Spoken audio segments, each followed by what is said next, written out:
ഇന്നത്തെ വീഡിയോ ഒട്ടും തന്നെ തേങ്ങ ചേർക്കാതെ ദോശ ഇഡ്ഡലിയുടെ കൂടെ കഴിക്കാൻ പറ്റിയ നല്ല സൂപ്പർ ടേസ്റ്റി ആയിട്ടുള്ള ചട്നികളുടെ റെസിപ്പിയാണ്. വീഡിയോ സ്കിപ്പ് ചെയ്യാതെ കാണാം. അപ്പോൾ ആദ്യം തന്നെ ഒരു മിക്സിയുടെ ജാറിലേക്ക് 2 തക്കാളി, പിന്നെ 2 ടേബിൾ സ്പൂൺ സാമ്പാർ പൊടി, വെളുത്തുള്ളി 2 അല്ലി, 2 ഉള്ളി, ഇത്രയും കൂടി ഒന്ന് അരച്ചെടുക്കാം കേട്ടോ. വെള്ളമൊന്നും ചേർത്തിട്ടില്ല. ഇനിയിപ്പോൾ ഒരു പാനിലേക്ക് കുറച്ച് വെളിച്ചെണ്ണ ഒഴിച്ചു കൊടുക്കാം. കടുക് പൊട്ടിക്കുന്നുണ്ട്. ഇനി ഇതിലേക്ക് ഒരു 1/2 ടേബിൾ സ്പൂൺ ഉഴുന്ന് ചേർത്ത് കൊടുക്കാം. റെഡ് കളർ ആവുന്നത് വരെ ഒന്ന് ഫ്രൈ ചെയ്തെടുക്കുന്നുണ്ട്. പിന്നെ വേണ്ടത് കറി ലീവ്സ്, വത്തൽമുളക്, 3 ഉള്ളി ചെറുതായി അരിഞ്ഞത്, പിന്നെ 2 അല്ലി വെളുത്തുള്ളി, ഇതെല്ലാം കൂടി ചേർത്ത് ഒന്ന് വഴറ്റിയെടുക്കാം.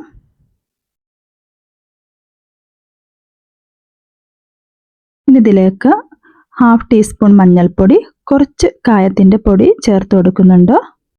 ഇനി ഇതിലേക്ക് നമ്മൾ നേരത്തെ അരച്ചു വെച്ച ഒരു തക്കാളി പേസ്റ്റ് ഉണ്ടല്ലോ, അത് ചേർത്ത് കൊടുക്കാം. എന്നിട്ട് ഒരു 1/4 കപ്പ് വെള്ളവും കൂടി ചേർത്ത് കൊടുക്കുന്നുണ്ട്. പിന്നെ ആവശ്യത്തിന് ഉപ്പും കൂടി ചേർക്കാം കേട്ടോ. പിന്നെ ഇതിൽ പുളി ആവശ്യമില്ല, തക്കാളിയുടെ ഒരു പുളി ഉള്ളതുകൊണ്ട് പുളിയുടെ ആവശ്യം വരുന്നില്ല കേട്ടോ. ഇനി ഇതൊന്ന് തിളപ്പിച്ചെടുക്കണം. 2-3 മിനിറ്റ് നല്ലതുപോലെ തന്നെ തിളപ്പിക്കുക. ആ ഒരു തക്കാളിയുടെ ഒരു പച്ചമണം മാറുന്നത് വരെ തിളപ്പിച്ചെടുക്കുക കേട്ടോ. അപ്പോൾ നല്ലൊരു ടേസ്റ്റി ആയിട്ടുള്ളൊരു ചമ്മന്തിയാണ്. എന്തായാലും ട്രൈ ചെയ്ത് നോക്കാം.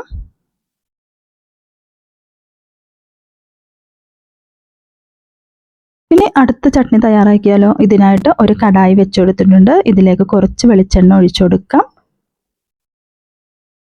പിന്നെ ഒരു 5 വെളുത്തുള്ളി അല്ലി, കുറച്ച് ഉള്ളി, 10 ഉള്ളിയോളം എടുക്കാം കേട്ടോ. പിന്നെ കുറച്ച് സവാളയും കൂടി ചേർത്ത് കൊടുക്കാം. ഇത് ഓപ്ഷണലാണ്. പിന്നെ വത്തൽമുളക് എരിവിനനുസരിച്ച് ചേർക്കാം.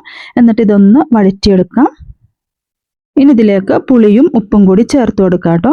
അപ്പോൾ വേറെ എരിവൊന്നും ആവശ്യമില്ല. ഞാനിപ്പോൾ ഈ 3 വത്തൽമുളക് ചേർത്തപ്പോൾ തന്നെ നല്ല എരിവുണ്ടായിരുന്നു കേട്ടോ. എന്നിട്ടിപ്പോൾ മിക്സിയുടെ ജാറിലിട്ട് അരച്ചെടുക്കാം. കുറച്ച് വെള്ളവും കൂടി ചേർത്തിട്ട് വേണം കേട്ടോ അരയ്ക്കാൻ വേണ്ടി. ഇനിയിപ്പോൾ ഇത് താളിക്കേണ്ട ആവശ്യമില്ല, ഇങ്ങനെ തന്നെ കഴിക്കാൻ നല്ല ടേസ്റ്റാണ് കേട്ടോ. ഇനി അടുത്ത ചട്നിക്കായിട്ട് ഒരു കടായി വെച്ചെടുത്തിട്ടുണ്ട്. ഇതിലേക്ക് വെളിച്ചെണ്ണ ഒഴിച്ചു കൊടുത്തു. പിന്നെ സവാളയാണ് കേട്ടോ, ഒരു സവാള എടുത്തിട്ടുണ്ട്. പച്ചമുളക് എരിവിനനുസരിച്ച് ചേർത്ത് കൊടുക്കാം. ഞാനിവിടെ കുട്ടികൾക്കും കൂടി കൊടുക്കാനുള്ളത് കൊണ്ടാണ് കേട്ടോ പച്ചമുളക് അധികം ചേർത്തിട്ടില്ല. എന്നിട്ട് ഇതൊന്ന് വാട്ടിയെടുക്കുന്നുണ്ട്. ഇനി തണുത്തതിന് ശേഷം മിക്സിയുടെ ജാറിലേക്ക് മാറ്റി കൊടുക്കുക കേട്ടോ. പിന്നെ വേണ്ടത് പൊട്ടുകടല ഉണ്ടല്ലോ, അതിപ്പോൾ 1/4 കപ്പിൻ്റെ ആവശ്യമില്ല കേട്ടോ. ഒരു 2 ടേബിൾ സ്പൂണോളം ചേർത്ത് കൊടുത്താൽ മതി. ആവശ്യത്തിന് ഉപ്പും വെള്ളവും കൂടി ചേർത്ത് നല്ലതുപോലെ ഒന്ന് അരച്ചെടുക്കാം. ഇനി ഒരു പാനിലേക്ക് വെളിച്ചെണ്ണ ഒഴിച്ചെടുത്ത് വത്തൽമുളകും കറിവേപ്പിലയും പിന്നെ കുറച്ച് കായത്തിൻ്റെ പൊടിയുണ്ടല്ലോ അതും കൂടി ചേർത്ത് കൊടുക്കാം കേട്ടോ. നല്ലതുപോലെ ഒന്ന് മിക്സ് ചെയ്ത് കൊടുക്കുന്നുണ്ട്. ഇനി ഈ ഒരു ചമ്മന്തി അരച്ച് വെച്ചതുണ്ടല്ലോ അത് ചേർത്ത് കൊടുക്കാം. അപ്പോൾ നിങ്ങൾക്ക് എത്രത്തോളം ലൂസ് ആവണോ അതിനനുസരിച്ച് വെള്ളം ചേർത്ത് കൊടുക്കാവുന്നതാണ്. പിന്നെ പൊട്ടുകടല ഒരു 2 ടേബിൾ സ്പൂൺ ഇട്ട് കൊടുത്താൽ മതി കേട്ടോ. അപ്പോൾ തന്നെ നല്ല തിക്കായിരിക്കും ഈ ഒരു ചട്നിക്ക്. ഇനിയിപ്പോൾ അടുത്ത ചമ്മന്തി തയ്യാറാക്കിയാലോ. അപ്പോൾ ഇതിനായിട്ട് പീനട്ട്സ് ഉണ്ടല്ലോ, കപ്പലണ്ടി, അതാണ് എടുത്തിരിക്കുന്നത്. ഒരു 1/4 കപ്പ്. പിന്നെ 2 പച്ചമുളക്, അതൊന്ന് റോസ്റ്റ് ചെയ്തെടുക്കാം.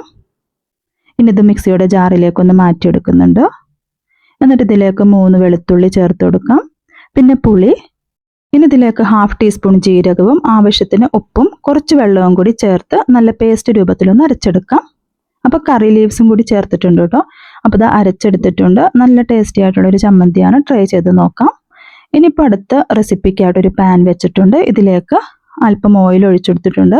പിന്നെ വെളുത്തുള്ളി, ഇഞ്ചി, സവാളയാണ് കേട്ടോ ചേർത്ത് കൊടുത്തത്. സവാളയുടെ പകുതിയാണ്.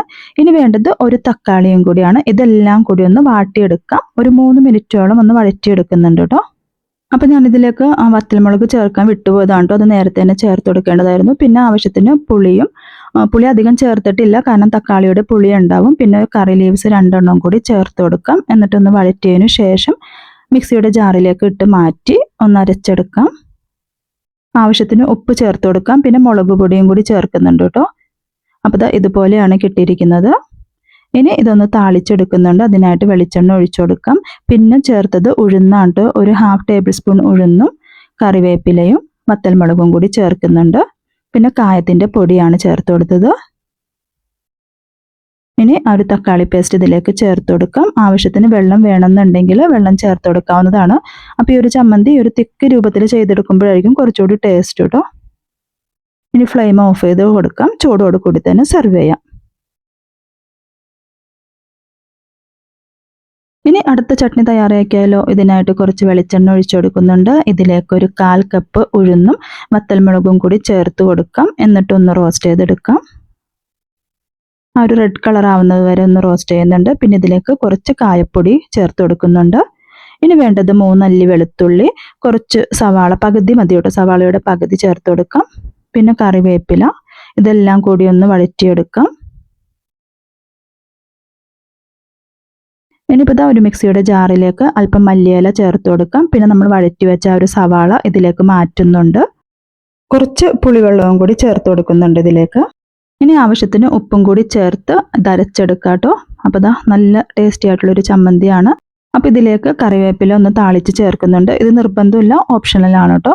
അപ്പോൾ ഇതുപോലെയുള്ള റെസിപ്പിക്കായി എൻ്റെ ചാനലൊന്ന് സബ്സ്ക്രൈബ് ചെയ്യാനും ഷെയർ ചെയ്യാനും ലൈക്ക് ചെയ്യാനും കമൻറ്റ് ചെയ്യാനും മറക്കരുത്.